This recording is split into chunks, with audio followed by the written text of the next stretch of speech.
To add a new mail account to your Microsoft Outlook. Hello everyone, wherever you are. In today's video I'm gonna show you how to do this. Just watch this video till the end. So first guys, you have to go directly to your Outlook, to your Outlook application, and after this, sorry, you have to click on your profile icon. Here, go to the last button in the bottom of the screen, settings. Here now on settings, you will find mail account, and this is your account.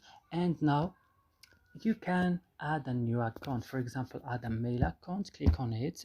For example, they will said add an email account or create a new one. For example, I wanna add I have already another account. I will click continue and I will complete the other step. For me, I don't want, I will just click skip and I will back, and that's it. So guys, I hope this video is helpful for you. Don't forget to like, subscribe in our channel. See you in another video.